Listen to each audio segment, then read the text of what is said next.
Hey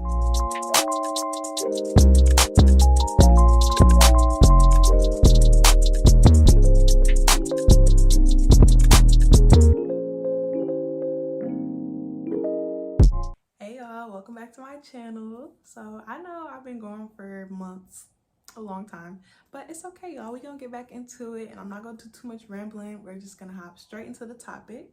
So as you read by the title, today we're gonna be talking about self-sabotage. So yeah, let's get into it. If you're new here or you just don't remember what we used to do, Relax and Chat is a safe space and it's just an opportunity for you to just relax and just listen to what I have to say and try to apply it to your life.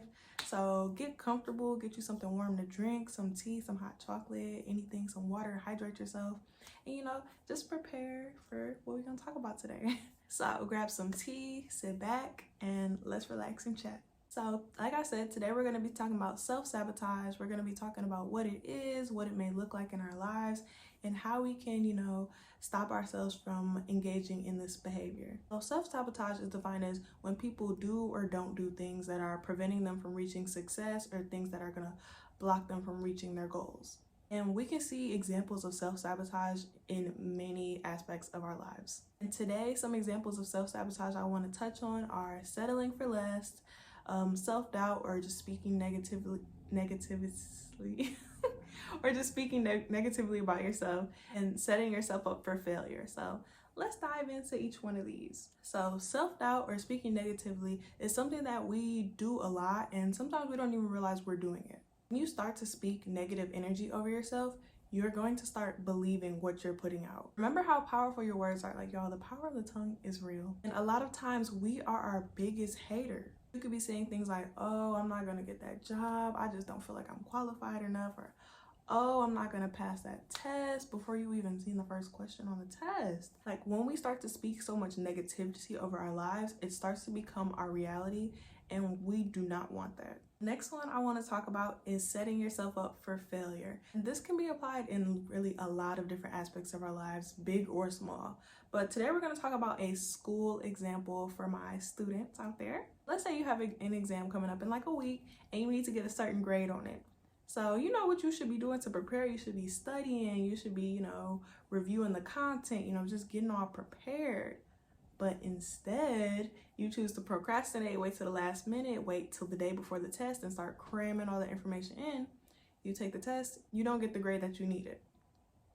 This is so common for us students, procrastination, but just because it's so common, just because, people may normalize it, does not mean it's not self-sabotage, y'all. So this is something that we have to, think about and try to work on. Another form of self-sabotage is settling for less. Settling for less when you know you deserve better is a huge example of this. This can happen in job opportunities, relationships, friendships, a lot. You may feel like settling because you feel like that's your only option, or because it makes you feel good temporarily, or you may be settling for the plot, as people like to say.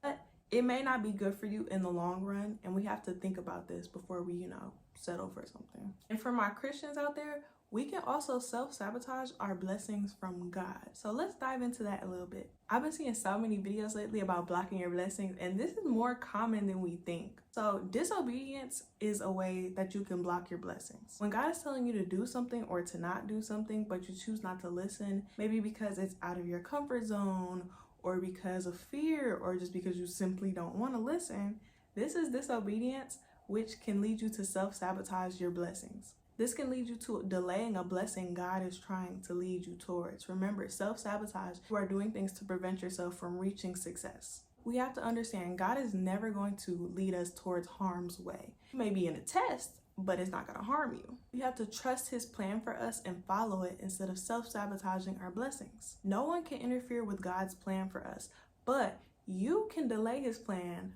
by being disobedient, by not listening. You're just postponing and postponing and postponing. Okay, y'all, so I'm editing the video right now, but I wanted to pop in and give an example of delaying your blessings, blocking your blessings. So let's talk waiting season. So a lot of us may be in like a waiting season in our lives right now. We may be waiting on a job, we may be waiting on, our soulmate, we may be waiting on like anything right now. And the purpose of the waiting season is to wait and trust God's timing, trust God's plan. And just during the waiting season, you're doing things to You're doing things to prepare for what you're waiting on. You're doing things to improve your life. You're doing things to grow closer to God. You're just doing all this in the waiting season. But often we get so tired of waiting that we just go find things to fill the void. We find things to, satisfy what we're waiting for. So like, for example, like people who are waiting on a relationship, we're supposed to be waiting on God's timing for God to send that man or woman of God to us.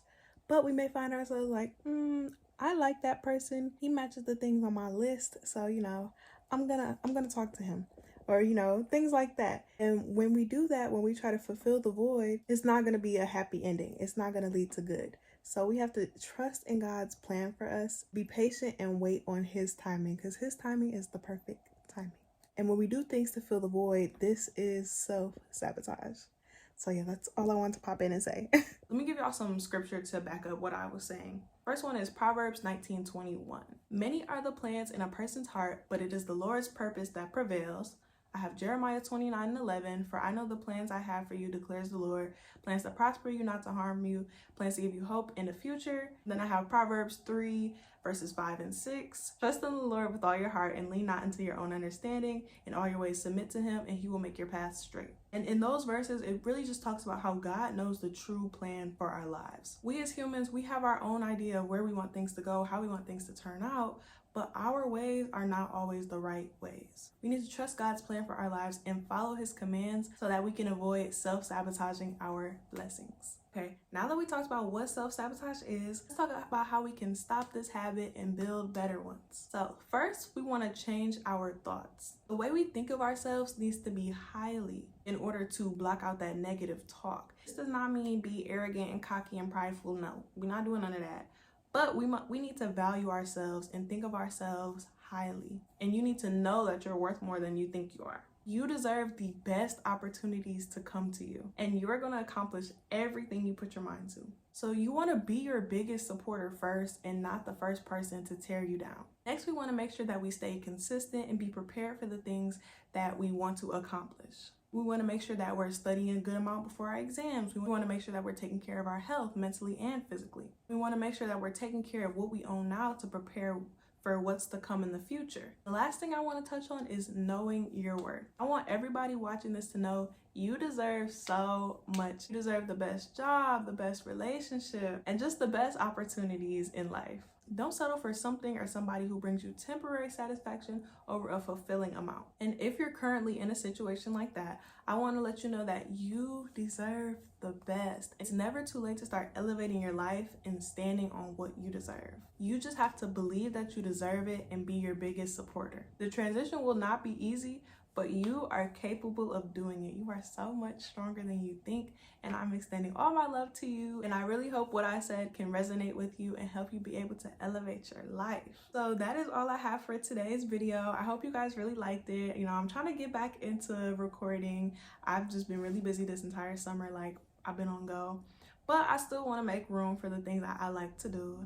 So yes, I hope this video really resonated with you guys. If you have any comments, questions, concerns, drop them in the comment section below. I would love to chat with you guys. So yeah, that's all I have for this video, and I will see you in the next one.